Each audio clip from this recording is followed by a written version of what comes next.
How did ancient Egypt last for over 3,000 years? We'll cover it all in just under 10 minutes. One thing that made ancient Egypt so successful was geography. The Egyptians lived along the Nile River in northeast Africa. To them, the Nile was like a big lifeline bringing fresh water for drinking and farming. The river would overflow every year, dropping fertile soil and making the land super green and good for growing food like grain. Plus, since most of Egypt is desert, the river was their highway for traveling, trading, and moving goods. The Nile also helped keep Egypt stable, because unlike other places with lots of mountains or forests, Egypt's borders were pretty clear. It was basically the river and then a whole bunch of sand. So let's start way back in early Egypt, around 3100 BCE, when a guy named Narmer, sometimes called Menes, united the separate regions of Upper Egypt in the south and Lower Egypt in the north. He's usually shown holding a crook and flail, which are old shepherd's tools, showing how he brought order to the land like a big shepherd watching over his flock. After him, Egypt had many rulers, but they all kept the peace and enjoyed the benefits of being near the Nile. Now, during the Old Kingdom, from 2686 to 2181 BCE, Egypt was known as the Age of the Pyramids. They built massive tombs for their pharaohs, which were kings who were considered divine, like a god-king. Some of the most famous pyramids, like the ones at Giza and the Sphinx, were built during this time. But sadly, towards the end of the Old Kingdom, things got rough. There was a famine, some pharaohs were weak, and there was a long drought, which led to people losing faith in the king as a god. So the kingdom split into several smaller ones, but Egypt would be reunited again soon. During the Middle Kingdom, from 2055 to 1650 BCE, Egypt was a bit more peaceful and prosperous. Art and literature flourished. Trade grew, expanding Egypt's wealth and influence. They even started exploring and conquering new lands south near Nubia.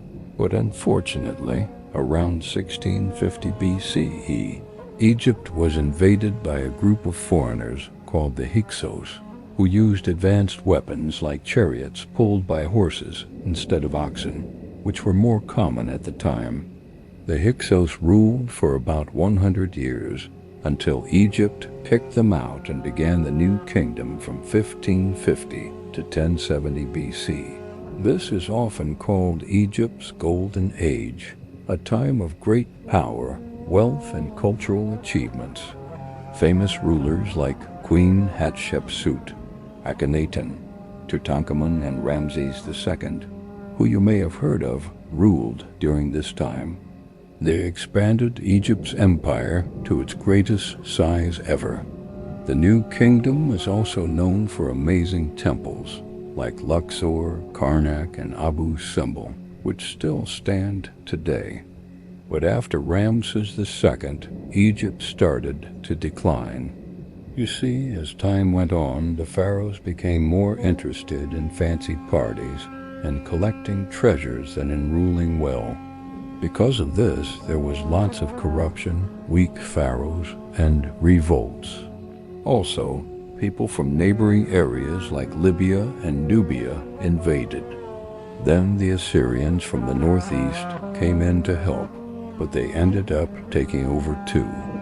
Around 664 BCE, Egypt became part of the Assyrian Empire.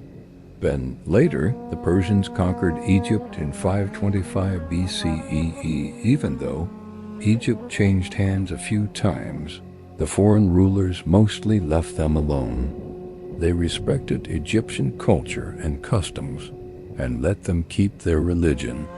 For example, the Persian king Cambyses II is said to have been amazed by the pyramids and refused to destroy them. Instead, he built a road to one of them so people could visit. In 332 BCE, Alexander the Great, the famous conqueror from Greece, came to power. He took over the Persian Empire, including Egypt. After Alexander's death, Egypt became part of a huge empire, stretching from Greece to India. But the local rulers in Egypt were Greek, not Egyptian. This period is known as Greco-Roman Egypt.